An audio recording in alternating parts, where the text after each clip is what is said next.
নমস্কাৰ আপোনালোক সকলোকে পুনৰবাৰ স্বাগতম নচমাই মছজিদ বন্ধুসকল পলকতে চামক আজি 9টা গুৰুত্বপূৰ্ণ খবৰ। প্ৰথমটো খবৰ, সমাগত 15 আগষ্ট স্বাধীনতা দিৱস আৰু এইবাৰ দেশবাসীয়ে উলহ মালহেৰে উদযাপন কৰিব 78 সংখ্যক স্বাধীনতা দিৱস আৰু এই স্বাধীনতা দিৱসৰ প্ৰাকক্ষণত ভয়ংকৰ হুংকাৰ উগ্ৰপন্থী সংগঠন আলফা স্বাধীন আৰু NSCNৰ অনাগত 78 সংখ্যক স্বাধীনতা দিৱস বৰ্জনৰ নিৰ্দেশ NSCN আৰু উগ্ৰপন্থী সংগঠন আলফা স্বাধীনৰ। দুটা উগ্ৰপন্থী সংগঠনে এক যুটীয়া প্ৰেছ বিজ্ঞপ্তি যোগে এই কথা জনাইছে বা ৰাজ্যবাসীক এই বিশেষ আহ্বান জনাইছে।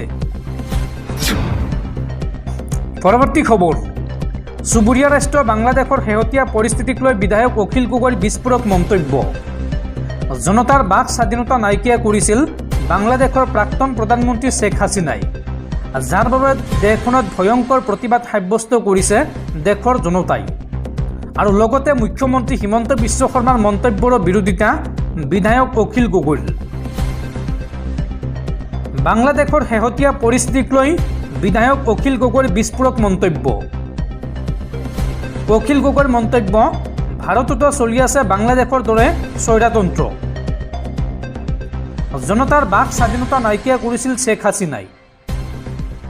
বাংলাদেশত হোৱা পৰিস্থিতিৰ বাবে দায়ী শাসক শ্ৰেণী। হিন্দুৰ ওপৰত চলা আক্ৰমণক আমি নিন্দা কৰিছোঁ। কূটনৈতিকভাৱে বাংলাদেশত থকা হিন্দুক সুৰক্ষা দিব লাগে। এই সুযোগত যাতে কোনো বাংলাদেশীয়ে ভাৰতত প্ৰৱেশ নকৰে। হিন্দুৱেই হওক বা মুছলমানেই হওক, কোনো বাংলাদেশীকে প্ৰৱেশৰ অনুমতি দিব নালাগে। অসমত বাংলাদেশী সোমালে হ'ব ব্যাপক প্ৰতিবাদ, এই মন্তব্য বিধায়ক অখিল গগৈৰ।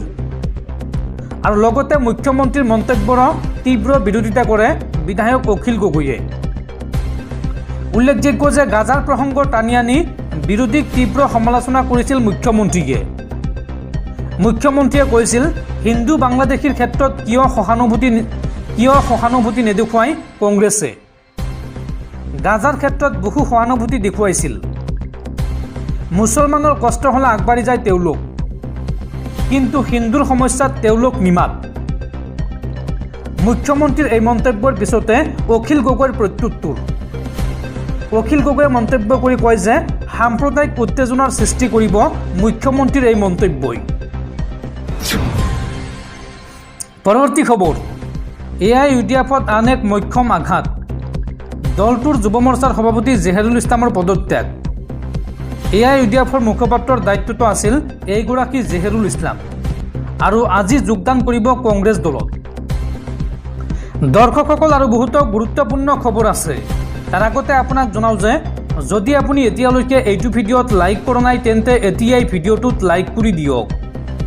আৰু এনেকুৱা ধৰণৰ ভিডিঅ'সমূহ নিতৌ চাবলৈ চেনেলটো ছাবস্ক্ৰাইব কৰি কাষত থকা বেল আইকনটো প্ৰেছ কৰি ৰাখক। পৰৱৰ্তী খবৰ, সাৱধান দেশবাসী। প্ৰচণ্ড গৰমৰ মাজতে দেশৰ 23খন ৰাজ্যত হ'ব প্ৰবল বৃষ্টিপাত আৰু ঘূৰ্ণী বতাহ। দেশবাসীক এই আগজাননী দিছে বতৰ বিজ্ঞান কেন্দ্ৰই। দেশৰ 23খন ৰাজ্যত হ'ব পাৰে ধাৰাসাৰ বৃষ্টিপাত আৰু ধুমুহা। ভাৰতৰ বতৰ বিজ্ঞান বিভাগে শনিবাৰে দেশৰ 23খন ৰাজ্যত বৰষুণৰ ভৱিষ্যতবাণী কৰিছে। ইয়াৰ লগতে হাৰিয়ানা, পাঞ্জাৱ, ৰাজস্থান, উত্তৰ প্ৰদেশ, উত্তৰাখণ্ড, কাশ্মীৰ আৰু হিমাচল প্ৰদেশকে ধৰি দিল্লী, NCRত বতৰ ডাৱৰীয়া হৈ থাকিব বুলি এক জাননীযোগে প্ৰকাশ কৰিছে বতৰ বিজ্ঞান কেন্দ্ৰই। IMDৰ তথ্য অনুসৰি উত্তৰাখণ্ড, পূব ৰাজস্থান, বিহাৰ, অসম, মেঘালয়, নাগালেণ্ড, মণিপুৰ, মিজোৰাম, ত্ৰিপুৰা, কেৰালা, তামিলনাডু, পুডুচেৰী আৰু কৰাইকালৰ বিভিন্ন অঞ্চলত প্ৰচণ্ড বৰষুণৰ সম্ভাৱনা আছে। এই অঞ্চলসমূহত প্ৰায় 12 চেণ্টিমিটাৰ পৰ্যন্ত বৰষুণৰ আশা প্ৰকাশ কৰিছে বা বৰষুণ হোৱাৰ সম্ভাৱনা হোৱাৰ কথা প্ৰকাশ কৰিছে IMDয়ে। বতৰ বিজ্ঞান বিভাগৰ তথ্য অনুসৰি জম্মু কাশ্মীৰ, লাডাখ, হিমাচল প্ৰদেশ, পাঞ্জাৱ, হাৰিয়ানা, চণ্ডীগড়, উত্তৰ প্ৰদেশ, পূব মধ্যপ্ৰদেশ, উপ হিমালয়, পশ্চিমবংগ, ছিকিম, অৰুণাচল প্ৰদেশ, গোৱা আৰু মধ্য মহাৰাষ্ট্ৰত ধাৰাসাৰ বৰষুণ হোৱাৰ সম্ভাৱনা আছে। ইয়াৰ বাহিৰেও ৰাজস্থানৰ বিভিন্ন প্ৰান্তত বৰষুণ হোৱাৰ লগতে ধুমুহা অহাৰো সম্ভাৱনা আছে। IMDৰ বতৰ বুলেটিনৰ তথ্য অনুসৰি বৰ্তমান বিকানেৰ, ৰহটক, ফাতেহগড়, চুৰুক, পুৰুলিয়া, কণ্টাইৰ পৰা উত্তৰ পূব বংগ উপসাগৰলৈকে সমুদ্ৰপৃষ্ঠ পূব দক্ষিণ পূব দিশলৈ গতি কৰি আছে। ইফালে এক ঘূৰ্ণীবতাহ উত্তৰ পূব ৰাজস্থান আৰু ইয়াৰ কাষৰীয়া অঞ্চলত সমুদ্ৰপৃষ্ঠৰ পৰা 5.8 কিলোমিটাৰ উচ্চতাত সম্প্ৰসাৰিত হৈ থকাৰ তথ্য পোৱা গৈছে। কিন্তু দক্ষিণ পূব উত্তৰ প্ৰদেশ আৰু ইয়াৰ কাষৰীয়া অঞ্চলসমূহৰ ওপৰেৰে সাগৰ পৃষ্ঠৰ পৰা 7.6 কিলোমিটাৰ পৰ্যন্ত ঘূৰ্ণীবতাহ সম্প্ৰসাৰিত হৈ থাকিব বুলি তথ্য প্ৰকাশ কৰিছে বতৰ বিজ্ঞান কেন্দ্ৰই।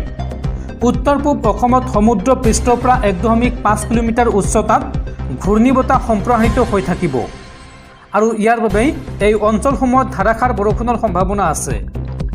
আৰৱ সাগৰ দক্ষিণ কেৰালা উপকূলকে ধৰি গুজৰাটৰ উপকূল আৰু ইয়াৰ কাষৰীয়া লক্ষদ্বীপ অঞ্চল, মান্নাৰ উপসাগৰ, শ্ৰীলংকাৰ উপকূলৰ কিছু অংশত প্ৰতি ঘণ্টাত 35 কিলোমিটাৰ বেগেৰে বতাহ বলাৰ সম্ভাৱনা আছে। এই কথা জনাইছে বতৰ বিজ্ঞান কেন্দ্ৰই। পৰৱৰ্তী খবৰ, মুখ্যমন্ত্ৰী হিমন্ত বিশ্ব শৰ্মাৰ বৃহৎ ঘোষণা। ৰাজ্যৰ 5 সমষ্টিৰ উপ নিৰ্বাচনৰ পূৰ্বে অসম মন্ত্ৰীসভাত নহয় কোনো ধৰণৰ ৰদবদল। অহা 15 আগষ্টৰ পূৰ্বে ৰদবদল হোৱাৰ কথা আছিল অসম মন্ত্ৰীসভাৰ। মুখ্যমন্ত্ৰী হিমন্ত বিশ্ব শৰ্মাই নিজেই ঘোষণা কৰিছিল 15 আগষ্টৰ দিনটোৰ কথা। কিন্তু শেহতীয়াকৈ সিদ্ধান্ত সলনি কৰিছে মুখ্যমন্ত্ৰী হিমন্ত বিশ্ব শৰ্মাই। ৰাজ্যত উপ নিৰ্বাচনৰ পূৰ্বে অসম মন্ত্ৰীসভাত কোনো ধৰণৰ ৰদবদল নকৰে মুখ্যমন্ত্ৰীয়ে। মন্ত্ৰী বিধায়কসকলক দিয়া হৈছে উপ নিৰ্বাচনত সৰ্বোচ্চ উজাৰি দিবলৈ নিৰ্দেশ। ছেপ্টেম্বৰ মাহতে মন্ত্ৰীসভাত গুৰুত্বপূৰ্ণ ৰদবদলৰ সম্ভাৱনা আছে। পৰৱৰ্তী খবৰ, চুবুৰীয়া ৰাষ্ট্ৰ বাংলাদেশত হিন্দু নিৰ্যাতনক লৈ এইবাৰ গৰজি উঠিল হিন্দুত্ববাদী নেতা সত্যৰঞ্জন বৰা। সত্যৰঞ্জন বৰাৰ মন্তব্য, বাংলাদেশ যিমান মুছলমানৰ সিমান হিন্দুৰ। চৰিত্ৰহীন অসুৰ দানৱৰ লগত মানুহ জীয়াই থাকিব নোৱাৰে। সেয়েহে বাংলাদেশক দুভাগ কৰি হিন্দু ৰাষ্ট্ৰ নিৰ্মাণ কৰিব লাগে। এই মন্তব্য সত্যৰঞ্জন বৰাৰ। বাংলাদেশক এইবাৰ দুভাগ কৰাৰ দাবী সত্যৰঞ্জন বৰাৰ। বাংলাদেশক দুভাগ কৰি হিন্দু আৰু বৌদ্ধ ধৰ্মীয় লোকসকলৰ বাবে এখন ভিন্ন হিন্দু ৰাষ্ট্ৰ বনাব লাগে। এই মন্তব্য সত্যৰঞ্জন বৰাৰ। সত্যৰঞ্জন বৰাই লগতে মন্তব্য কৰি কয় যে চৰিত্ৰহীন অসুৰ দানৱৰ লগত মানুহ জীয়াই থাকিব নোৱাৰে। বাংলাদেশ যিমান মুছলমানৰ সিমান হিন্দুৰ। তেওঁলোকে প্ৰমাণ কৰিব লাগিব তেওঁলোক পশুনে মানুহ। মা ভনী কোনেও সুৰক্ষিত নাই মৌলবাদীৰ বাবে। চৰিত্ৰহীন অসুৰ দানৱৰ লগত মানুহ জীয়াই থাকিব নোৱাৰে। হিন্দু পলৰীয়া নহয়। হিন্দু বাংলাদেশৰ পৰা পলাই অন্য দেশলৈ অহাৰ কোনো কাৰণ হ'ব নোৱাৰে। বাংলাদেশত হিন্দু নিৰ্যাতনক লৈ এইদৰে গৰজি উঠিল হিন্দুত্ববাদী নেতা সত্যৰঞ্জন বৰা। পৰৱৰ্তী খবৰ, আদানী গ্ৰুপৰ কেলেংকাৰীৰ সৈতে এইবাৰ নাম সাঙুৰ খাইছে চৰকাৰী সংস্থা ছেবিৰ। শেহতীয়াকৈ আমেৰিকাৰ গৱেষণা সংস্থা হিণ্ডেনবাৰ্গ ৰিচাৰ্চৰ প্ৰতিবেদনত প্ৰকাশ পাইছে এই বিস্ফোৰক তথ্য। আৰু এই তথ্য প্ৰকাশৰ পিছতে এতিয়া মোদী চৰকাৰক খুৰদাৰ সমালোচনা কৰিছে আম আদমি পাৰ্টীয়ে। আম আদমি পাৰ্টীৰ মন্তব্য, এয়া আদানীৰ কেলেংকাৰী নহয়, এয়া মোদীৰ কেলেংকাৰী। গোটেই দেশখন মোদীয়ে বন্ধু আদানীক গতাই দিলে। এই বিস্ফোৰক অভিযোগ আম আদমি পাৰ্টীৰ। এয়া আদানীৰ কেলেংকাৰী নহয়, এয়া মোদীৰ কেলেংকাৰী। গোটেই দেশখন মোদীয়ে বন্ধু আদানীক গতাই দিলে। ৰেল, বিমানবন্দৰ, গেছ, কয়লা সকলো আদানীক গতালে প্ৰধানমন্ত্ৰী মোদীয়ে। আদানী গ্ৰুপৰ কেলেংকাৰী তথ্য পোহৰলৈ অহাৰ পিছতে মোদীক এইদৰে খুৰধাৰ সমালোচনা আম আদমি পাৰ্টীৰ। পৰৱৰ্তী খবৰ, বাংলাদেশৰ পৰা ভাৰতত নহয়, এইবাৰ ম্যানমাৰৰ পৰা বাংলাদেশত প্ৰৱেশৰ চেষ্টা হাজাৰ হাজাৰ ৰোহিংগিয়াৰ। আৰু এই ৰোহিংগিয়াসকলৰ ওপৰত চলোৱা হৈছে ভয়ংকৰ ড্ৰোন আক্ৰমণ। এই ড্ৰোন আক্ৰমণত মৃত্যু হৈছে 200ৰো অধিক ৰোহিংগিয়াৰ। সমগ্ৰ বিশ্বতে যেন হিংসা আৰু যুদ্ধৰ সময় চলিছে। ৰাছিয়া, ইউক্ৰেইন, ইজৰাইল, ইৰাণ যুদ্ধৰ সমান্তৰালকৈ বাংলাদেশতো হিংসাত্মক পৰিস্থিতি বিয়পি পৰিছে।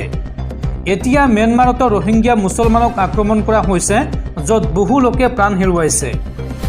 শনিবাৰে দেশৰ পৰা বাংলাদেশলৈ পলায়ন কৰা এদল ৰোহিংগিয়া মুছলমানৰ নাৱত ড্ৰোন আক্ৰমণ সংঘটিত হয় আৰু এই ঘটনাত প্ৰায় 200জন লোকে প্ৰাণ হেৰুৱায়। জানিব পৰা মতে म्यानमाৰৰ ৰোহিংগিয়া মুছলমানসকলে যুদ্ধৰ পৰা হাত সাৰিবলৈ বাংলাদেশলৈ পলায়ন কৰিবলৈ চেষ্টা কৰিছিল। এতিয়াও নৈৰ পাৰত পৰি আছে এই মৃতদেহবোৰ। মৃতসকলৰ ভিতৰত পুৰুষৰ লগতে মহিলা আৰু শিশু আছে। ছ'চিয়েল মিডিয়াত এই আক্ৰমণৰ ভিডিঅ' পোষ্ট কৰাৰ পিছতে এই খবৰ পোহৰলৈ আহে। ভিডিঅ'টোত বহু সংখ্যক মৃতদেহ বোকাময় পথাৰত পৰি থকা দেখা গৈছে। এই সকলোবোৰ মৃতদেহৰ চাৰিওফালে চুটকেছ আৰু টালি টোপোলা পৰি আছে। সূত্ৰ অনুসৰি এই আক্ৰমণত 200ৰো অধিক লোকৰ মৃত্যু হয়। সংবাদ সংস্থাৰ বাতৰি মতে এই আক্ৰমণৰ 4জন প্ৰত্যক্ষদৰ্শীয়ে ড্ৰোন আক্ৰমণৰ কথা জানিবলৈ দিয়ে।